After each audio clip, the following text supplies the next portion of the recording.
welcome to this public session for the US-India Track 2 Dialogue on Climate Change and Energy. This is the just concluded dialogue. It's our 9th dialogue, and it's an annual dialogue, alternatively from India and in the US. The last meeting was held in Boston, Massachusetts, and we've been holding this meeting in Delhi regularly, but I hope we'll be moving out of Delhi again soon to some other nice place. But that's for the future. The topic is climate emergency, the role of citizens and governments in India and the US towards climate change mitigation. As you know, the background for much of this discussion has been the transition on energy and other areas other than energy that India has been undergoing. I think there's a transition that's been undergoing in the US. We have, of course, over the course of this dialogue, we've had, this is the second administration that we work with. And let me just introduce my co-panelists here. Mr. John Podesta has been very much involved in this dialogue from the beginning, except for a short period when he was in the White House. But he has been very instrumental for the USA moving forward on climate change. He has his most illustrious recent job was as campaign manager for Hillary Clinton.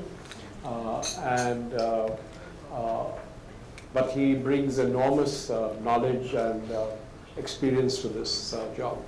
On my left, Mr. William Riley.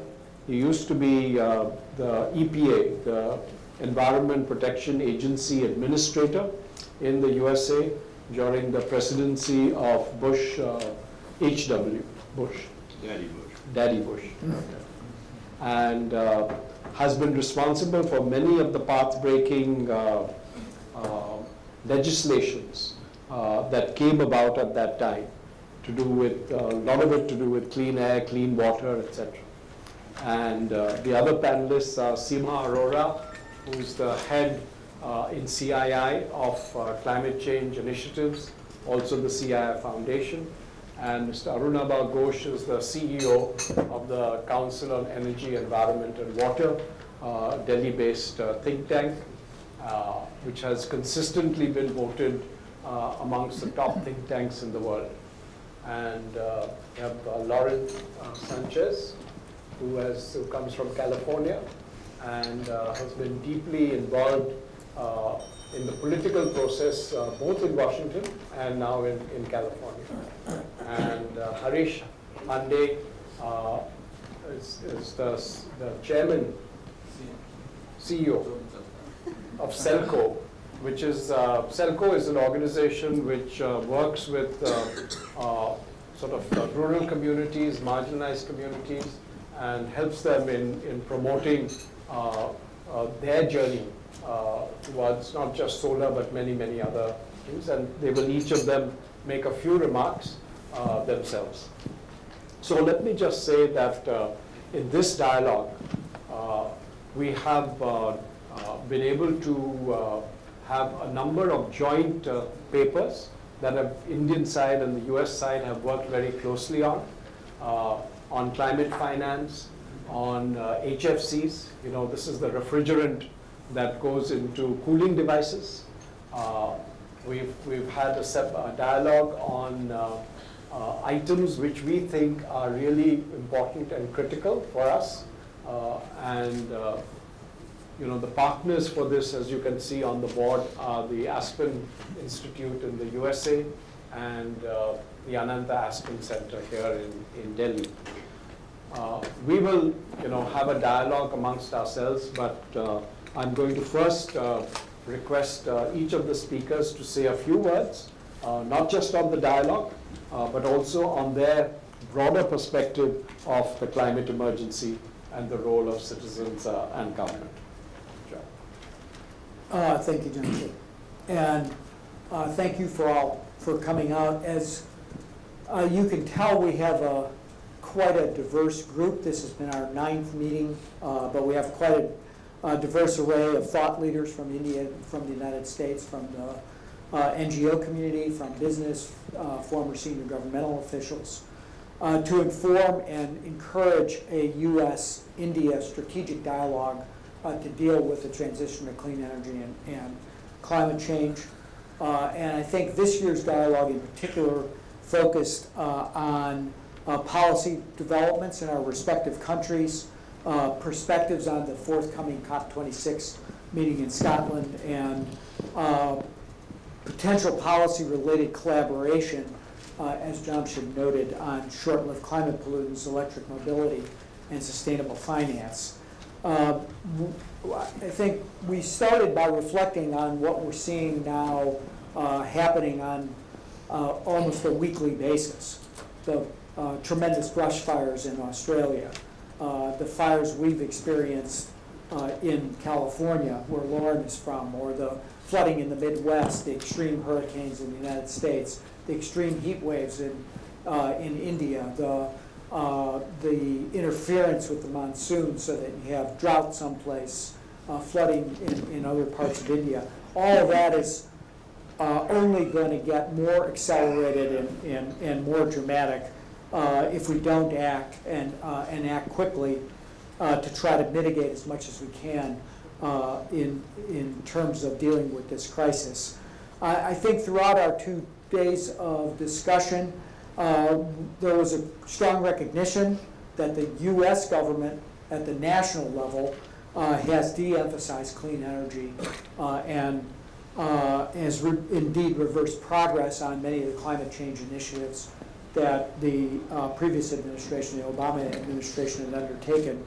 But we still need a strong U.S.-India alliance U.S.-India alliance to deal with the climate crisis. And fortunately, there is quite a bit happening in the U.S. at the subnational level.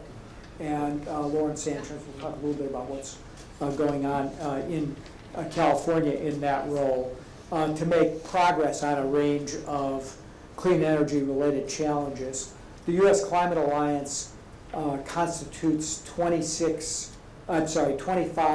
states, 24 states in the Commonwealth of Puerto Rico that have committed themselves to do what they can to meet the U.S. Goal that the Obama administration made for the Paris Pledge. That's about 68% of the U.S. GDP. It's a little more than 50% of our overall emissions, because these are places that are already a little bit more efficient than some parts of the United States. So there's quite a bit of action at the subnational level, and we tried to take that on board and find ways to think about ways to be collaborative in that sense. And we also focused on the business-to-business relationship, the other actors in both of our systems that could make positive change happen. As Mr. Goodrich noted, we endorsed the work plans proposed by the electric mobility and short-lived climate pollutant working groups, the HFC working group. We also called for a new working group in the dialogue focused on sustainable finance. Just briefly, the co-chairs authorized the electric mobility working group to develop a set of ideas to advance our understanding of the key policy and resource factors influencing the development and advancement of electric vehicle manufacturing industry in our respective countries. And we also, I think, agreed that it's important to move forward with trying to electrify transportation as much as we can, even as we're cleaning the electric grid and putting more renewables into the system, so that the electric vehicles are powered by clean electricity. But we think those things need to work in tandem and go forward together rather than wait for the clean electricity before moving on to electric mobility. With respect to HFCs, we agreed to restart a Track 2 U.S.-India task force to identify means for cooperation between our two countries to find a path forward for both of our countries to seek timely ratification of the Kigali Amendment, and to look to enhance the business-to-business collaboration in engaging our respective governments to explain the tremendous market opportunity for accelerating the transition to HFC substitutes, particularly in some new areas like space cooling and cold chain applications. And finally, on the sustainable finance track, we welcome a dialogue session on the state of the sustainable finance challenge, both as it pertains to India, but also in the global context. That we recognize the challenge of mobilizing what will be trillions of dollars that is required to finance and meet the world's mitigation and adaptation challenges. We saw the untapped potential in institutional finance sources seeking sound, sustainable investment opportunities, and agreed to move forward to find the best ways to enhance the opportunity to seek and remove barriers and access the opportunity to find capital flowing into sustainable development opportunities, not only in India, but globally. And the India can be tremendous partners, I think, in that regard, and we look forward to further work in that world. Thank you, John. I now request Mr. Arunabha Ghosh to say a few opening remarks. Thank you. Since this is a panel on the role of citizens and governments, I wanted to start by just doing a quiz. How many of you have heard of Greta Thunberg? Some of you still haven't? Okay. Okay, now there comes the tricky question. How many of you have heard of Gaura Devi? How many of you have heard of Sudesha Devi? Gaura Devi and Sudesha Devi were two of the leading women behind what is called the Chipko movement. When women hugged trees in the early 70s, just after the Stockholm Conference, we're talking about 1973, 1974, to prevent them from being chopped down.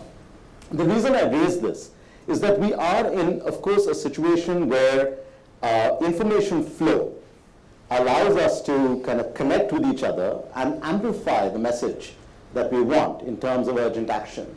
But sometimes what happens as well is that if you forget the heritage that you have, you're grasping at straws in terms of wondering how can we actually create that democratic demand within your country for urgent action on climate change?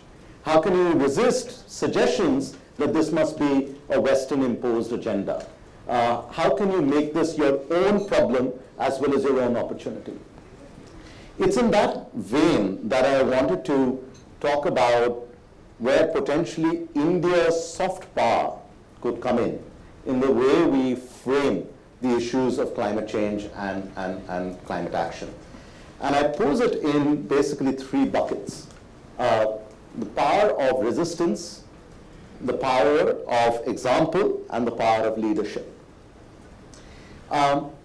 Let's start with the power of resistance. For the longest time, since the 1992 Rio summit, India was labeled as an entity that primarily resisted any kind of multilateral serious deal on climate action.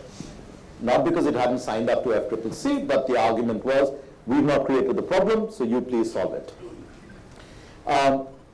That power of resistance also had an upside to it, which was it was grounded on climate ethics and a desire for what we call climate justice. And that there should be equitable access to a so-called global carbon space, and we need to fight not just on our behalf, but on behalf of the rest of the developing world for as much of that carbon space as possible. What changed in 2014, 15, 16 was that power of resistance took on a positive deal-making traction rather than just a resistance holding your ground position. That allowed us to incorporate words like climate justice into the Paris Agreement while coming to the table with a very positive notion that we are here we recognize that this is everybody's problem and everybody has to do something for it. This also translated a year later from Paris in the Kigali Amendment to the Montreal Protocol on HFCs, where again, if I recall, even less than a decade ago, India did not want to discuss HFCs or HFC phase down, to within 4 or 5 years, not only willing to discuss, but putting forward its own phase down proposal, and then finally finding a compromise. So there is that element of soft power, but then there is more. There is the power of example, and what has happened in the last decade. Let's just start with electricity access or energy access, and Harish has done more than 2 decades of work on this. We have, one way or the other, either through centralized systems or through distributed systems, managed to get electricity access to 350 million more people for the first time ever. And 750 million people have gotten access to clean cooking fuel for the first time ever.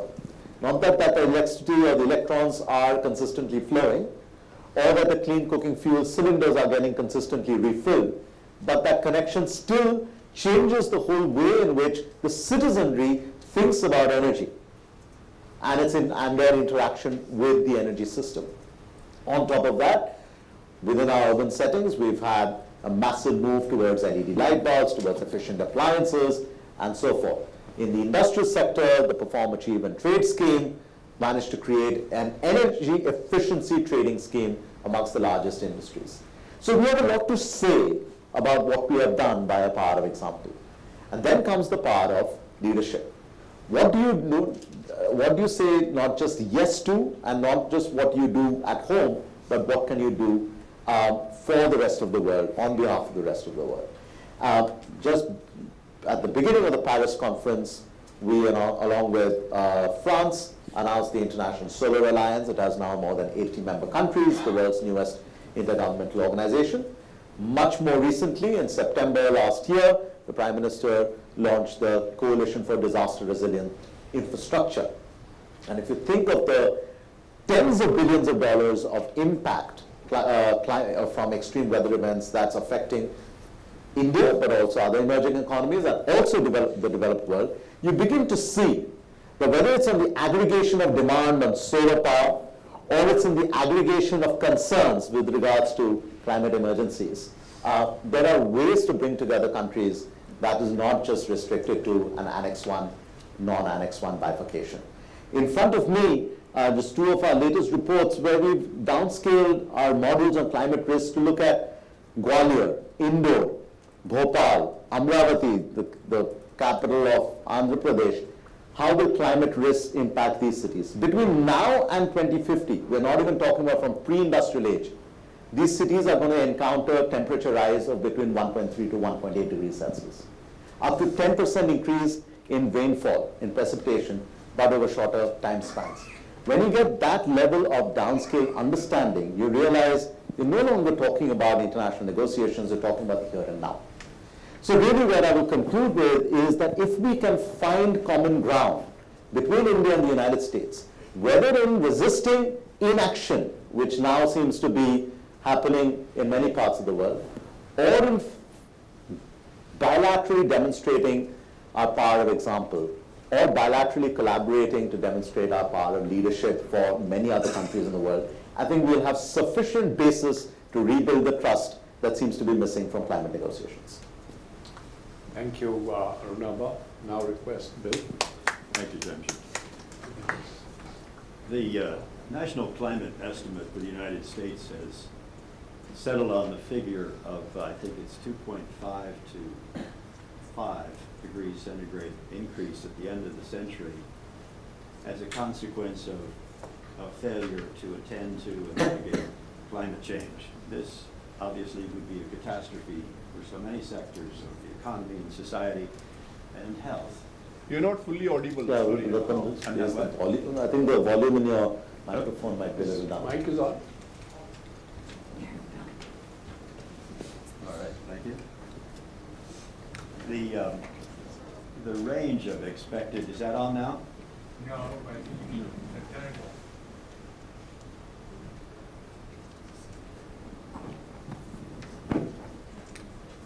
Each word is very valuable. I want to make sure that you can hear it.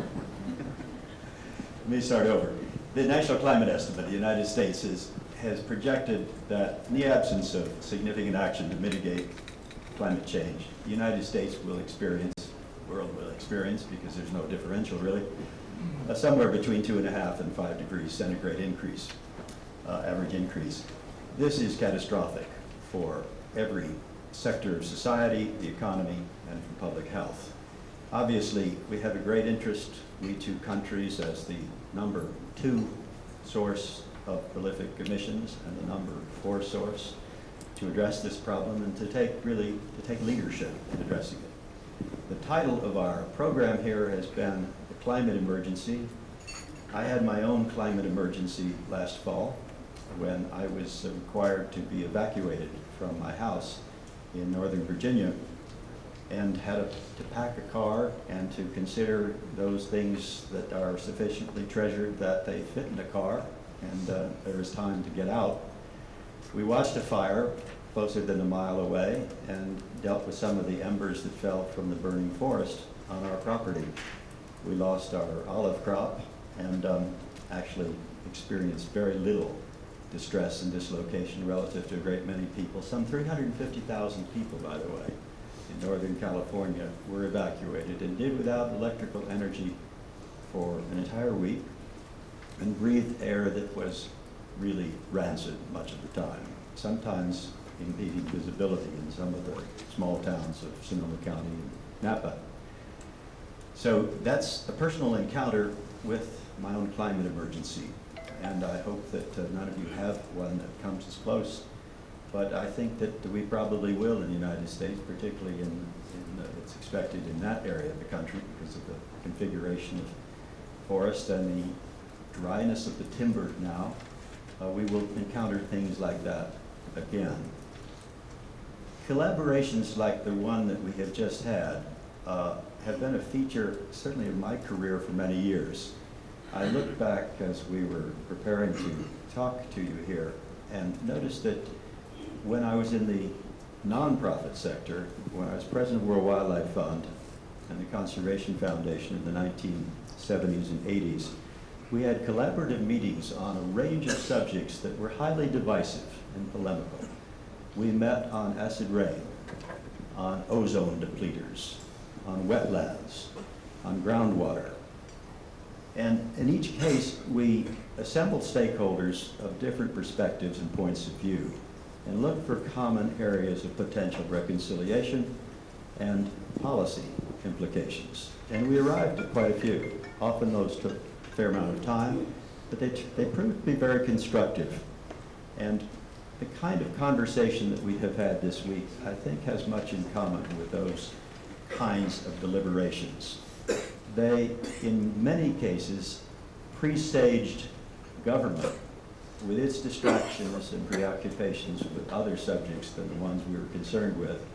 It presaged government attending to the issues that we highlighted and publicized and dealt with some of those, most notably with acid rain, which we anticipated in something that became legislation during the administration of the president I served.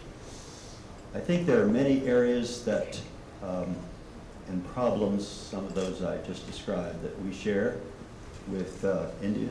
The groundwater issue is one that I have some personal experience with, having been an investor in water in India. But there are others as well, air pollution and energy efficiency and air conditioners and the like, fuels. So it's a very constructive thing. I think it's in the interest of both our peoples, and we have certainly, from my perspective, brought most impressive representatives of Indian society and culture and economy to these deliberations, and are really very pleased and grateful for the kind of reception that we've received and the very robust interactions that we have had. I think it's been a very constructive couple of days, Jamshed, and I'm very happy to have been a part of it. Thank you. Thank you. Thank you, Bill. May I now ask Seema Arora from CII? Thank you. Good afternoon. And let me just begin by saying that we heard our fellow panelists talk about the climate emergency, and I would just like to call it an existential crisis.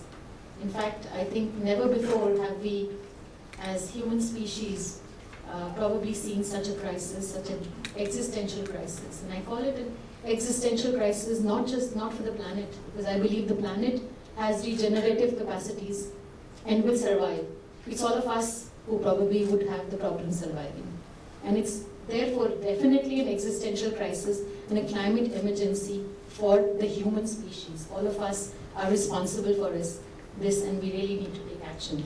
I call it a crisis because it is getting manifested in many ways. We heard about the experience that Bill related. We all read about the various disasters that we see. There's been, of course, many more that India also has been facing.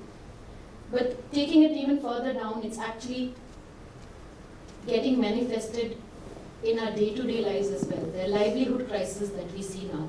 People are having loss of livelihoods because of this emergency. Business continuity is getting disrupted. We would have heard of the situation of water in our country. We all read about it. And businesses, it's true that businesses have to now shut down their plants in certain locations because water is not available, or is available at a price which is unaffordable, and therefore you have disruptions, right? It's also a major health issue.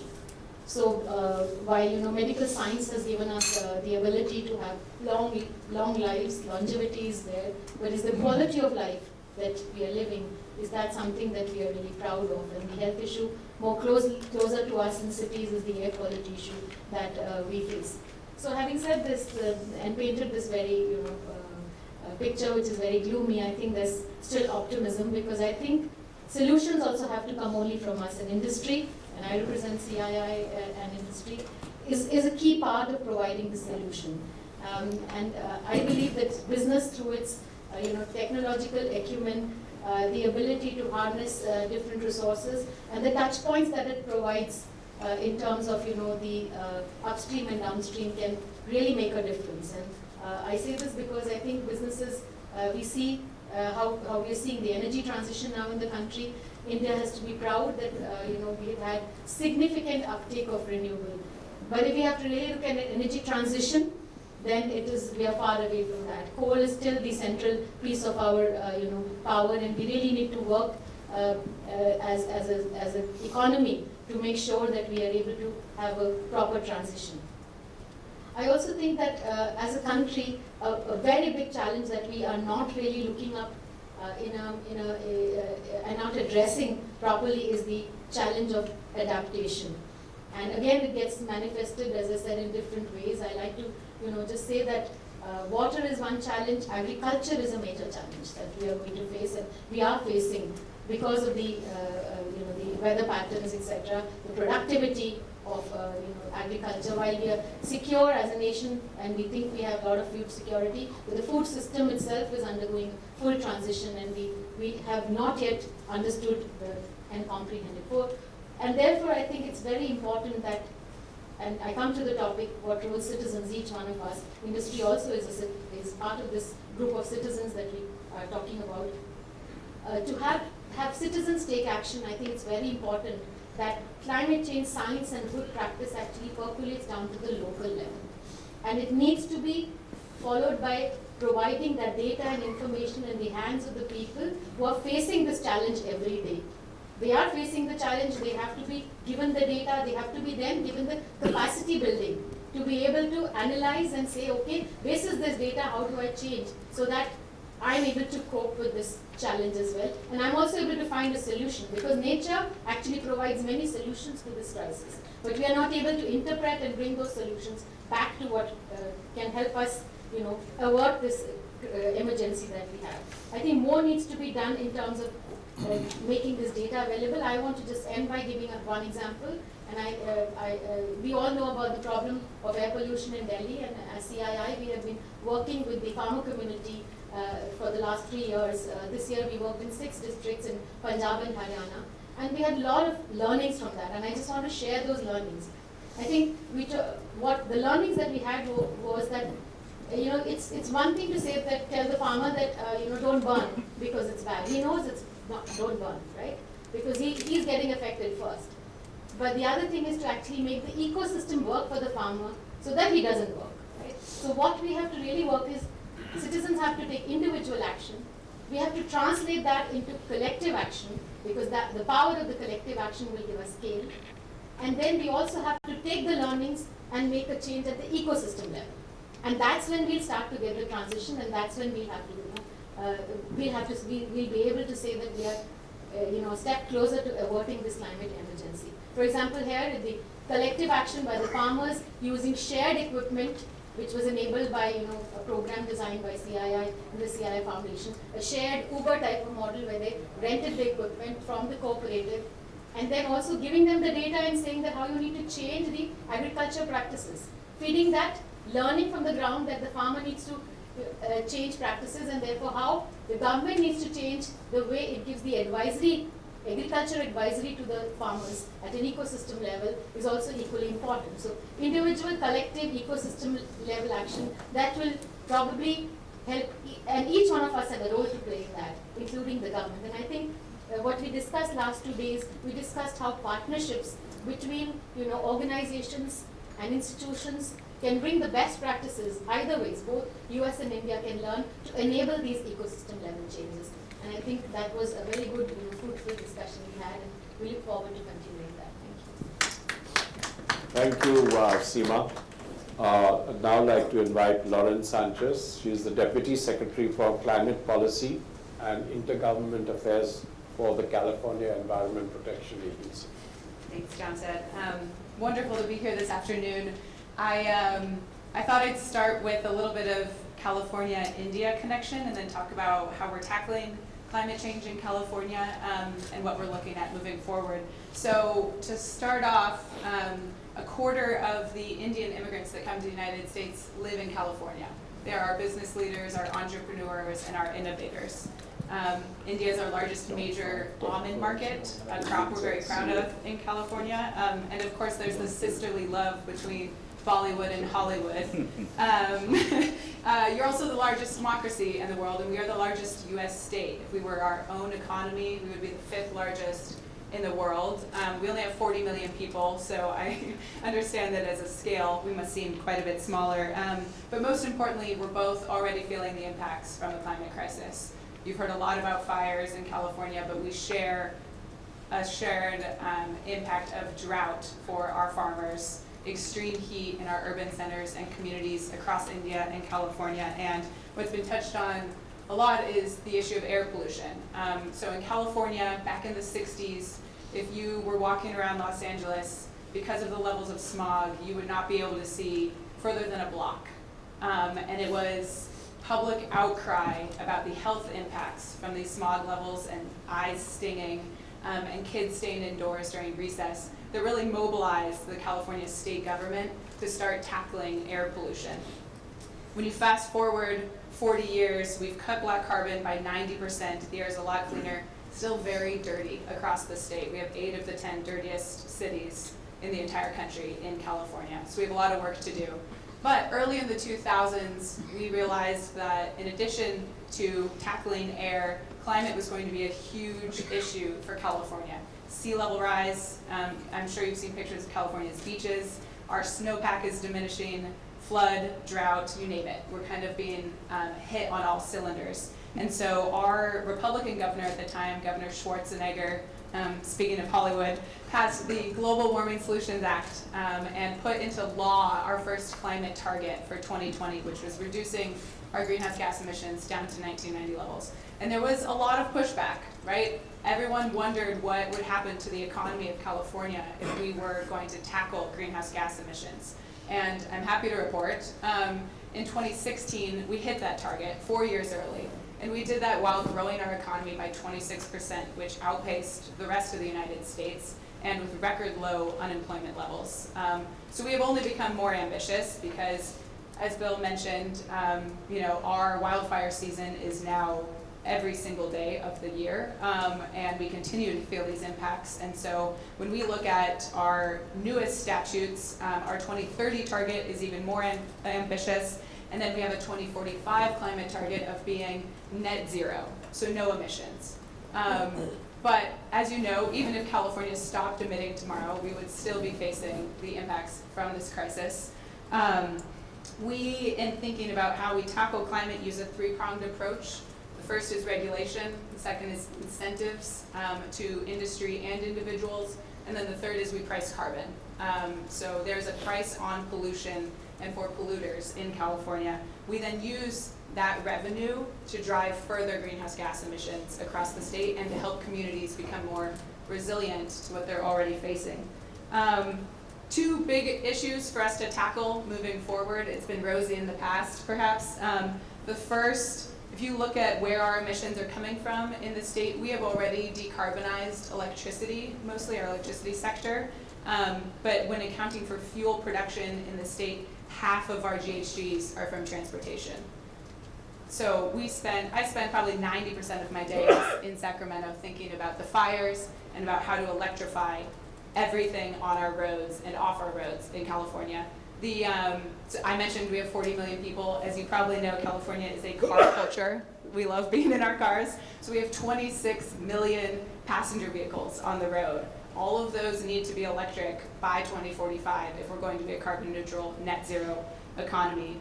We're also a goods movement state. 60% of the imports into the United States come into our port of Los Angeles and Long Beach and then are driven to every single county across America. And so when we think about our ports and our trucks delivering goods from all over the world into American communities, those trucks need to be electric and not polluting our most vulnerable constituents. The second huge priority for us is, as I had mentioned, becoming resilient. So climate change used to be, for us, a Ministry of Environment issue. It is now a all of government, holistic, integrated approach. We take a climate lens in our discussions with the Ministry of Transportation, Housing, Health and Human Services, Emergency Services. When we are planning as a state the social services that we have to deliver, they are all done with a climate lens because we know that the impacts of climate change are going to affect how residents in California live and their livelihoods. I think lastly, so I promise not to be overly political, but there is a headwind, I will say, coming from the White House on this issue. My governor is not quiet about it. It's a pretty existential fight on the issue of climate change for us. We have 66 lawsuits against the administration. Haven't lost a single one yet, but it is, we need partners in this. And as John mentioned, the U.S. Climate Alliance, 25 governors across the United States, all working on this issue together, has been incredibly impactful for California because we can't do this alone. No city, state, or business can tackle this crisis alone. And so through alliances like the Climate Alliance and other important cooperation, we hope to be able to drive towards that carbon neutral vision. And that is a main reason why I'm here in India. And the message that we bring to the dialogue is California is a ready and willing partner, really for anyone who wants to work on these issues with us. And I hope you all in the audience feel that as well. And thank you. Thank you, Lauren. Now invite Harish. Thanks, Amjad. I would, because people have spoken about government and the policies, I really want to talk about the citizens and what we are doing in India, and especially what we are not doing. Bill, you started off saying that you were personally affected by climate, and you also wish that many of the people in this audience should not have the crisis. But unfortunately, in a country like ours, the people who are getting affected from last 10 years will not be part of the audience at all. Nor will they ever get a chance to sit on a panel. And if they ever sit on a panel, many of us will not be in the audience because we don't want to hear them. Because they are not worthwhile hearing. Like, who wants to hear a farmer's wife who has committed suicide? She's negligible. What's her resume? What's her qualification? Right? And that's a crisis that is hitting this country from years. Right? So my question, what is the citizens' roles we were all asking? Where is that empathy that when I go to rural Gulbarga, where the farmer has committed suicide because of a drought of 2 years, and my main headlines is pollution in Delhi, and X number of flights have been cancelled. Right? The priority of us, what we want to read, and who are the citizens who are getting affected, is completely disconnected. Mind you, it's actually affecting millions of the country people who don't have a voice, right? At all, zero, zip. And that crisis is not hitting any of us in Delhi or elsewhere. If that crisis was really hitting today, we would all have got up and done a solution for this country, because what we are dangerously also doing, I hope you're, if tomorrow, I mean, we had multiple people who come and settle down in the slums of Delhi, slums of Bangalore, slums of Mumbai. Ask them what were they doing and why did they come in the recent last 5-7 years. Pick up an example. Husband and wife, brilliant cotton pickers, who left the state because from the last 3 years in Gulbarga and Haveri, there has been no rain and cotton farms have failed, and they have moved as a maid servant and a watchman. So what have you effectively done, if I wrote their resumes in English, is cotton experts who have now become drivers and watchmen in Delhi or Bangalore. You are de-skilling India. Climate change is de-skilling India in a massive way. You are removing farming experts, paddy experts, peanut experts, sugarcane experts, cotton experts, all these experts, and they are becoming slum dwellers because of the crisis that is hitting. And that is because none of us would come and sit for a panel that there is, or would you ever listen to, and that's a crisis that's hitting. Right? Now put a perspective, are we equally sensitive to those newspapers, those news that is hitting Maharashtra or Kerala floods? We all get excited and put in money when the Kerala floods happen, but do you actually know what happens to them after a year? You've actually pushed down people for generations into poverty. That X amount of money you gave on the day of disaster is a band-aid for a fracture. I think I'm asking the citizens to wake up and say, boss, it does not mean it's not effective. And why are we all responsible? We're also responsible for making sure that our kids get study and go abroad. We're not telling that our kids should actually come and be the solution, because Gandhi, Shivaji, Greta Thunberg has to be in the neighbor's house, not in my house. Right? I'm now asking the citizens that are we serious about that equation, that problem that is hitting? And the good part of having the India-US dialogue is that I was telling our friends from the United States that India is an R&D of solutions.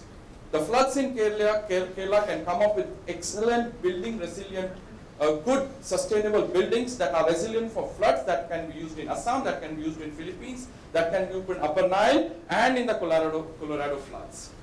The different parts of cotton picking and next type of agricultural revolution can help the small farmers of Argentina when India becomes the center of innovation.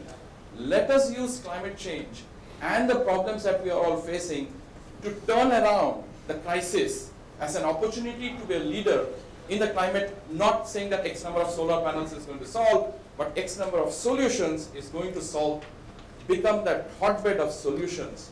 But we need to wake up, because there are thousands suffering and going back to poverty, and we have to be careful what the future poverty is going to look for us. It's going to affect. It's easy to go back today and sleep, but mind you, your kids will not sleep 10 years down the line.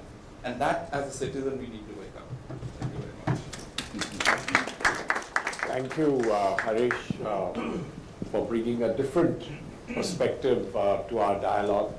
And I'm going to ask each of the panelists a question, and then we will be able to move to the audience. So, John, you have spent many years in public policy in the US. You've been in the White House with President Obama. You've really been able to, be part of this transition that is there. And India has been a sort of a major sort of strategic engagement for the US, whilst you've been involved in it over these years. How do you see this engagement on climate working out between our two countries? Well, look, I go back to, I was chief of staff to President Clinton when he came, and I think opened up a new chapter in US-India relations.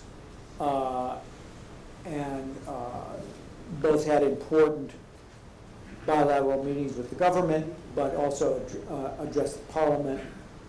And that changed the tenor of the conversation. President Bush took that forward and put energy at the heart of the conversation with the civil nuclear deal. And really, I think, took the relationship to another level. President Obama, from his first days in office, first with the Singh government and then with the Modi government, made clean energy and climate a part of our strategic dialogue to try to make our two democracies, the oldest democracy and the biggest democracy, work in synchronization to see success both at the bilateral level and the multilateral level. And I think it's fair to say that because of the time that the President and Prime Minister Modi spent together, we had the positive outcome, as Arnaba was saying, in Paris and then in Kigali on the super polluting coolants, HFCs. That's shifted. There is still energy at the heart of the US-India dialogue, but it's largely about selling. It's a trade-related dialogue, not looking to the larger global picture of selling US LNG and selling nuclear plants from the US to India. That is regrettable in my view, but it is what it is. And I think the relationship, the strategic relationship between the US and India remains vital, strong, and I think that that President Trump and Prime Minister Modi have established a relationship at the strategic level. But as I said at the outset, they've de-emphasized this transition to a clean future and tackling the climate crisis. Ultimately, what that's meant is we've defaulted to the subnational dialogue as a result of the U.S. government, the President's decision to pull out of Paris, to reverse progress in the United States, to really not care about the issue. We did the State of the Union last night, didn't discuss the matter. And I think that it is, as I said, it has fallen to now different levels of dialogue, state to state, city to city, business to business, think tank to think tank, and particularly in the research and development space. We continue to, I think, have very strong ties between U.S. research and universities in the United States and those in India. Particularly the PACE-R program that was started under President Obama and continues under President Trump is a vital link between the resources that we need to innovate in the economy, to come up with new solutions, to focus more, and Harish and I have talked about this a lot, to focus not only at the highest level solutions, but how do you create clean energy solutions that are workable for agriculture, for health, for education, to provide clean energy inputs into where people really live. So that work goes on, and the President will be here in a couple of weeks to meet with the Prime Minister. I think they'll talk about natural gas, and I think they'll talk about nuclear power stations. I regret that they probably will avoid the topic of climate change and the crisis that Seema so well articulated. But I just say one last thing, which is I think the American public has moved a lot on this question, and people before were concerned about the climate. They supported clean energy solutions across the political spectrum, but it was an issue well down the list of priorities for the American public. I think because of the fires, because of the floods, because of the hurricanes, because it's so much confronting people, whether they're losing their fire insurance or unable to get a 30-year mortgage or unable to go to work because they've been displaced as a result of extreme weather. I think it is now a much more critical issue for the American public. So the national government's a lagging indicator, and hopefully at some point we'll either have a new government or this government will begin to listen to the scientists who work for them and change their perspective on what the policy solutions need to be. So what has changed also in the US is that public opinion. Now there's a majority of the public opinion who would like to see climate action. I think not only is there a majority, I think there's always been a majority opinion, but it has not been a particularly salient topic.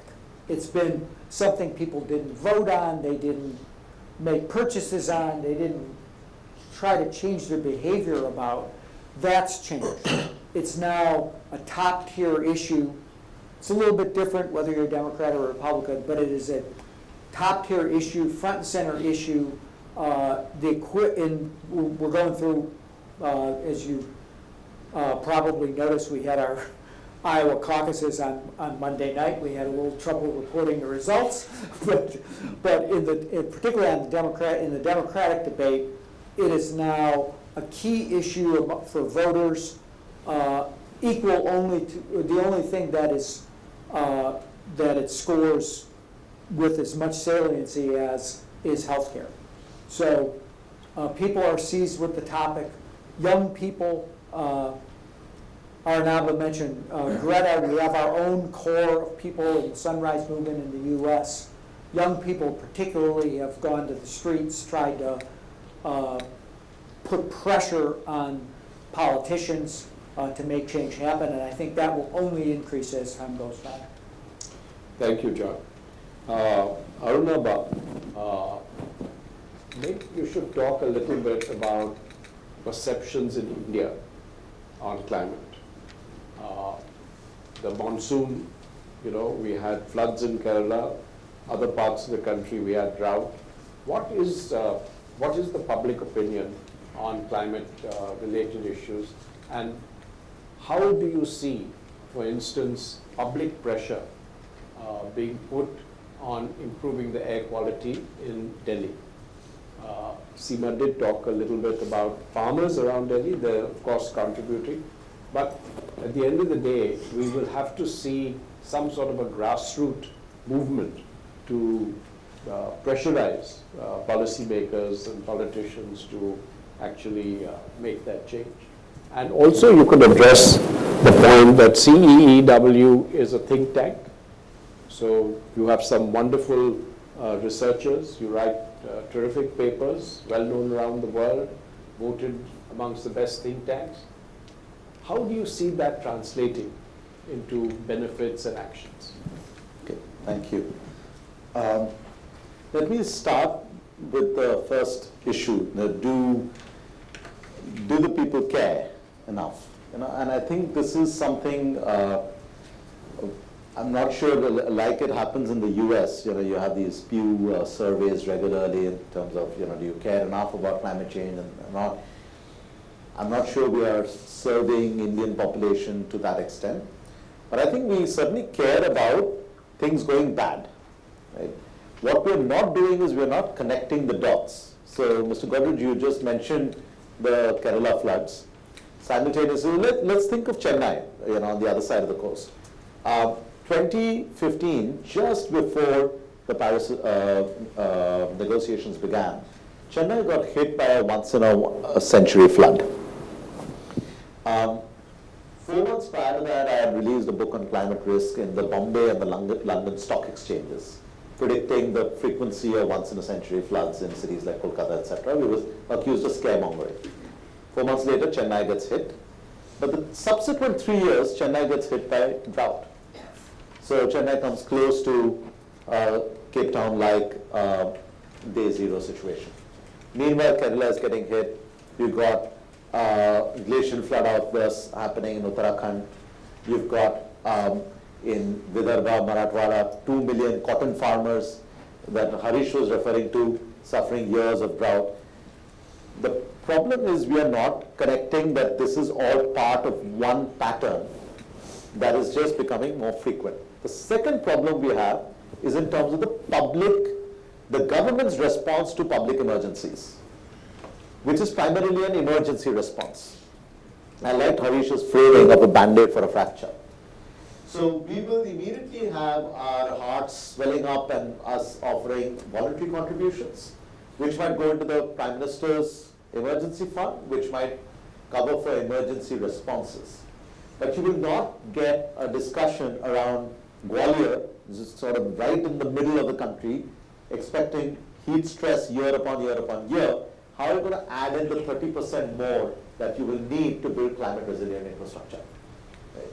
So as long as we think of climate emergency as only an emergency, rather than as, to use Sina's words, existential. So not an acute problem, but a chronic problem, the response is also going to be short. The other thing, the third problem we have here is the seasonal variation of problems that we face. So in Delhi, sorry Harish, we'll have to discuss air quality for a second.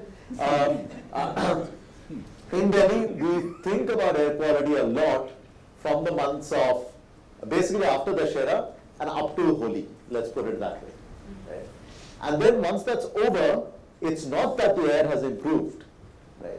But the heat stress becomes worse, the water stress becomes worse, so you're thinking of a different problem. So I feel these are the three things. One, our inability to connect the dots. Second, our emergency responses to chronic problems. And the third, of us dealing with multiple crises. And Lauren has raised, I didn't realize, you raised it earlier in the conversation during our track 2, and you've raised it today as well. The amount of hit that California is getting, we of course read about it in the news, but the public funds outflow that goes towards just cleaning up the mess, let alone building infrastructure, I think these are connects that we need to make. So my final point then is, you say, how does the research get translated into action? Let me give you a couple of examples. One of the things, taking a cue from what Harish has done for 2 decades, we looked at the productive side of the rural economy and said, okay, can distributed energy, now if the government claims that there's an electricity wire going into every household, is that enough? Is that sufficient for genuine energy access and clean energy access? And clearly it's not, because you don't stay in your house all the time, you actually get out of your house and do some work. So if your rural enterprise, whether on the farm or off the farm, is not getting powered up, then you have a problem in terms of the incomes you get, and then your willingness to pay for modern energy services. Give just one metric, on-farm energy use in India is 1/3 that of China's. Right? So I'm not even comparing it to the US. So when the human labor converts into animal labor, and animal labor converts into mechanized labor, and mechanized labor becomes more electricity dependent, where is the electricity going to come from? Will it be clean? So we recently put out a call for a $2.5 million fund to invest, the CW and our partners will invest in startups that have crossed the technology valley of death, but haven't crossed the commercial valley of death, and to provide the capital support, but also the technical support to the entrepreneurs in the ecosystem to scale up. But another example, very quickly, back to a city like Delhi, but also a state like Bihar. We assume that utilities, electricity utilities, don't like distributed energy. So we've been working with all the 3 utilities in Delhi, Tata Power and the 2 Reliance-run entities, as well as the government of Bihar, in developing new business models where the utilities take on the distributed energy assets on their books rather than it being separate. That actually gives a much larger market to the project developer. We're able to do on-bill financing, especially for residents that don't have roofs, or don't have credit histories, or don't have either. And then you're able to bring the utility into the fold for a very differently structured electricity system than you would have thought about. So these, we've now got the clearance from the regulator in Delhi to start piloting this out. So 2 examples of how we are taking thought to action. Thanks, Arunava. Bill, when you were EPA administrator for a Republican administration, you were able to bring together both the Republicans and the Democrats, and you had a shared vision of clean air, clean water. How did that political consensus at one time now, sort of, you have this current situation where we're not able to have that political consensus on climate. And I want to also bring up the fact that you have been an investor lately, and water has been an area of your interest and concern. You've invested in India. You managed to make a difference through that investment. We feel that in India, especially in India, water is going to be very, very, it's going to be extremely stressed, not just for the farm sector, but even drinking water in many places is become an issue. So I just want you to consider this, your interest in as an investor. How do you see that moving between India and the USA? Water specifically, of course, the many years you spent in WWF as chairman of the US WWF, I mean, you know the type of challenges that you face, not just in the US, but the WWF has worked around the world on those type of challenges. A few years ago, I was in China, asked to come and help design a new environmental protection agency for China. And I finished what I thought were elegant remarks describing our system of air pollution control. And the first question I was asked was, Mr. Ryan, how did you get the states to do anything in your country? They pay no attention to us at all in Beijing. And I began to explain that, I could rely upon their interest in keeping their highway funds, which I was capable of cutting off under statute. They said, no, we don't have that power. I said I had the courts. And they said, what else have you got? What is that? I said we had very extensive interest, particularly in the late 60s and early 70s. And we had it again in my time, largely in response to a perception of crisis, the sense that the environment was out of control, we were losing birds. We had a very important book by Rachel Carson, Silent Spring, anticipating that pesticides might kill off all the birds. And in fact, we have lost 3 million birds in the United States. It has a lot to do with climate, has all to do with pesticides. And I then said we had national NGOs. No, don't have that. And a young woman stood up, a Chinese woman from WWF China, and said, Mr. Ali, you might explain your voluntary programs. 3350 was a toxic reduction program. Energy Star was an energy thing that we initiated for energy conservation. And I did. And the Chinese got very excited. They said, what did you give to the people who complied with your voluntary programs to reduce toxics? These are lawful emissions of toxics. These were not emissions I could issue a thunderbolt control. And I said, a nice letter for me and a flag would fly over their plant. They said, that could work. And the Chinese instituted a program of 1,000 leading companies, and now it's up to 10,000. How they get compliance, it's not compulsion, and although it may be a kind of compulsion I don't understand, but that has worked for them. In the United States, I'm really struck by the fact that when we get this perception of transformations, at which the press has been very important, courts have been in court, all of these institutions, it reminded me how much help we had. When we get them, a lot of things can follow. I was struck by the transformation that has taken place in the city near where I grew up in Chicago. The mayor, Mayor Daley, back in the 90s, convened the best people in his universities and asked the question, what kind of future are we likely to face? And they told them, they said, we're likely to have 45 days a year at least of above 95-degree weather. This is an average of 50 in the last century. Better air-conditioned schools, better triple the size of emergency rooms. Water is likely to flow in a very different way, in torrents, in huge volumes, a period that's very confined, from November to April or May. Well, that's exactly what the cycle is in California, but it's never been the cycle in Chicago. They designed permeable pavement. They discovered that the trees, ash, spruce, maple, will no longer grow in the plant zone. They plant 2,500 trees a year in their parks and along their streets, and they want to plant a lot more trees because they want to increase the shade. They are now planting Alabama sweet gum. It's a different plant zone.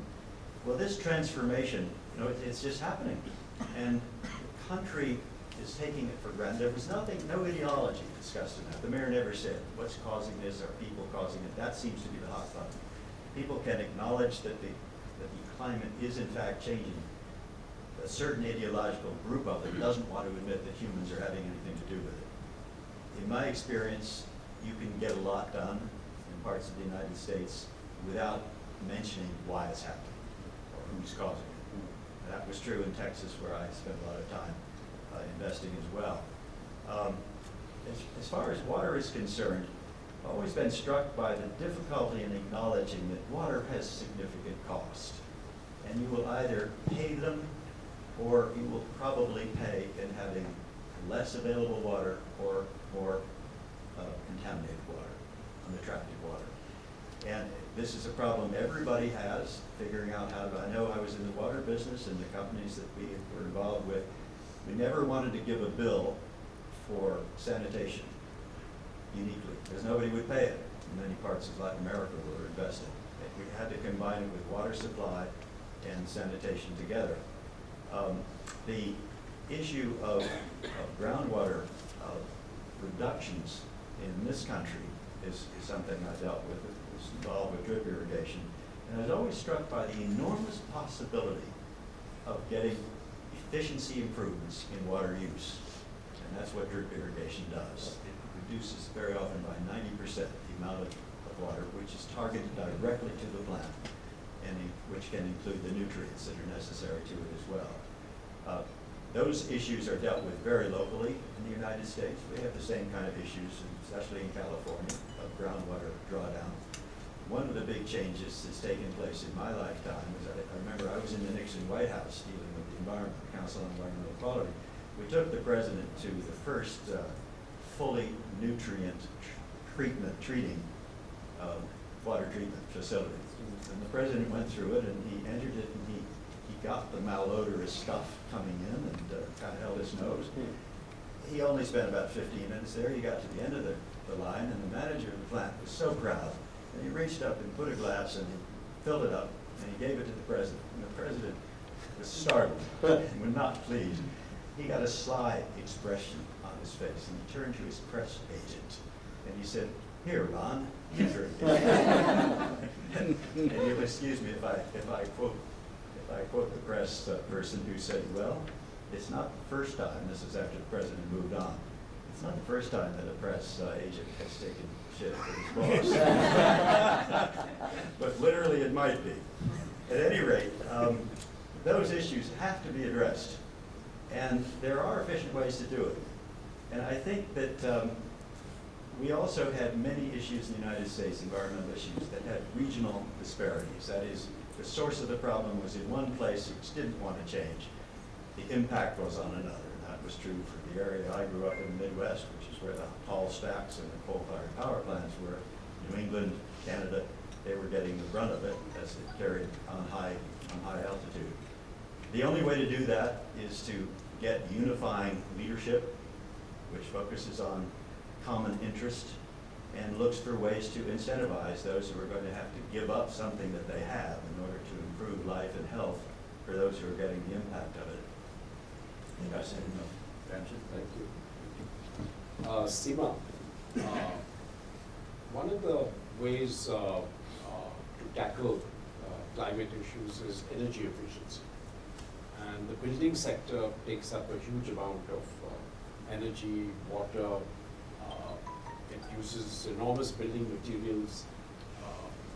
How do you see CII has been at the forefront of promoting green buildings? How do you see that helping in the climate emergency? Yes, Mr. Vajit, you're right. CII has been working, I think now nearly 3 decades, or 2.5 decades on such issues. Of course, primarily, the energy efficiency issue was the whole area of energy audits was started by CII way back in the early 90s, and CII has worked across sectors, whether it's cement, the thermal power sector, iron and steel, and many other energy-intensive sectors to look at the energy efficiency. In fact, I was just mentioning yesterday, the cement industry in the country, thanks to the work that CII with other partners has done, has really been a world champion in energy efficiency. There's a roadmap for them to even go beyond what they are today, which already is world-class in energy efficiency. On the building sides, again CII, through the Indian Green Building Council, which again CII pioneered, and was CII outside of the US had the first building platinum rated building when our Hyderabad Green Business Center was certified as platinum. That time it was the only building outside of the US to be platinum rated, because CII actually, and it's led by Mr. Godrej as well, believed in practicing what to preach. And there's no better showcase than actually showing that it makes business sense to build a building. And it was completely a voluntary movement when it started, and I remember conversations with CEOs who at that time, even though I think the cost of building a green building versus that of a normal building was higher at that time. Now it is definitely much at par and even lower in some cases, depending on which set of standards you are following. Decided to invest in the higher cost green building because they could see that operationally the building will give much more efficiency. So the green building standards and the codes have actually evolved a lot. They are very specific to different geographies and to different uses that they provide. But I think the stock of green buildings that have been built thanks to the green building movement of CII have considerably lowered the carbon content, and you've really built low carbon infrastructure because of that. And the building footprint is around 7 billion square feet of green buildings in the country, which is really, again, the second highest after the United States. Beyond that also there's rating or green rating of companies that CII does. There's sustainability assessments which goes beyond just climate but looks at the triple bottom line and looks at social issues as well. So there's a lot that CII has been contributing, and I think industry, I would say that just like Bill was mentioning, voluntary action by industry has really led all of this, rather than regulation. Voluntary action, private action, and then regulation follows. The whole CSR movement is actually a classic example of private action first, and then followed by public legislation coming in and saying that give 2%. But we know that historically Indian businesses have actually had a very good corporate social responsibility track record. Thank you. So, Lauren, California uses half the energy per person that the rest of the United States uses. What's your way, do you think, that you can get the rest of the US to follow California's example? Oh man, if I had the answer to that question. Really, really great question. So we have been working on energy efficiency standards for decades. And to be more illustrative, we have an electric vehicle program in California. It started in 1990. So we've been working on getting electric vehicles onto the road for 30 years as well. We've been in this business of implementation of climate policy and design for decades. Everything you've heard on the panel about the rising tide in the United States and the prioritization of this issue now is relatively recent. So while we are very happy to be joined by our other 24 states, I think they are a little bit early on in the development of a lot of their policy design and action. A lot of them are in their legislative sessions right now and have a number of very important bills that they are putting forward, noting the need for them all to get their own state programs up and running because the federal government continues to backslide on this issue. For example, both Oregon and Washington have been trying to pass a cap and trade program that would look very similar to California's and eventually could link with us. The northeastern states have their own cap and trade program, and now they're working on folding transportation into that program, or rather starting the program that would be transportation, not just the power sector. So you do see this groundswell of policy development that I think will absolutely include energy efficiency. In California, as we mentioned in the dialogue, our #1 export as of last year is electric vehicles. We have 17 manufacturers of electric vehicles in California. You do not think of California as a vehicle manufacturing state. You think of Detroit. You think of Michigan, rather. But we're also in the business of exporting policies, what has worked, what hasn't, what we've learned along the way, and then we want to help our partners design and tailor those policies to their own specific state constituents and political dynamics. I'm hopeful. Right. So, Harish,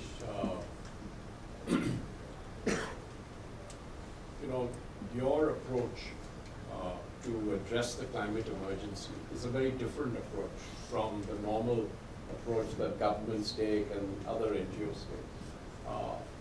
Do you feel that you will get enough traction and enough number of households and peasants and farmers and others to move along in the direction you were talking about to make a significant difference in their areas? Yes, I completely think so, Mr. Jamshed, is that, see, what's happened today is while there's a good articulation of crisis, very well articulated in the language of English, right? But it's not truly translated in the languages. It's just a translation from English to Gujarati and English to Kannada, but does not bring in the essence of the crisis. And more so, I think, as we go deeper into the economic or the strata of Indian society, actually the narration has to become more and more positive. Because I cannot go and tell to a Maharashtrian farmer who's been suffering from droughts from last 3 years in a Marathi that this crisis is going to increase. The first thing I'll tell, boss, you get two sons and daughters, go to Bangalore or go to Mumbai. That's my question is there solutions? Are we actually handing over, are we institutionalizing these solutions into local language, local culture, in the language that people will actually understand? Everything is translated, and the classic, like the movie, it's all lost in translation. The crisis and the solutions are not fed with the same fervor that is needed in rural, and that's where the scale will happen. And I would go back to the 69, 70, 71 period in India. Let's not talk about the negatives of the agricultural revolution, but the positives of agricultural revolution, where India actually set up multiples of vocational schools on which Europe and US also succeeded, the whole concept of vocational schools, that led to the ecosystem for farmers and the whole ecosystem of rural banking that financed the entrepreneurs who came out from these vocational schools to be sellers of water pumps and fertilizers. That was the ecosystem that the farmers required. And then the financing of the farmers to grow that led to the agricultural revolution that we didn't suffer. It's the same, we are piggybacking on that same network to create this mass scale solution, but there has to be a connect between the crises and the solutions that has to be made more local, both in terms of localized solutions, also in terms of vernacular. There's a distinct, that people come and train in English and you have a translator. That's not going to work. And that's where I think scale will happen, and especially, and again, that scale, what you said, Mr. Jamshed, is one that will help India, US to create solutions for Africa. The scale that is going to happen in Manipur is what's going to happen in Ethiopia. The scale that's going to happen in Meghalaya is going to happen in Philippines. And that's the beauty. And we need to localize the language also. Thank you, thank you. So we come to the end of the program, and I want to first of all thank each and every one of you to be here and to ask questions and make wonderful comments. And on your behalf, I would like to thank all our panelists here this evening.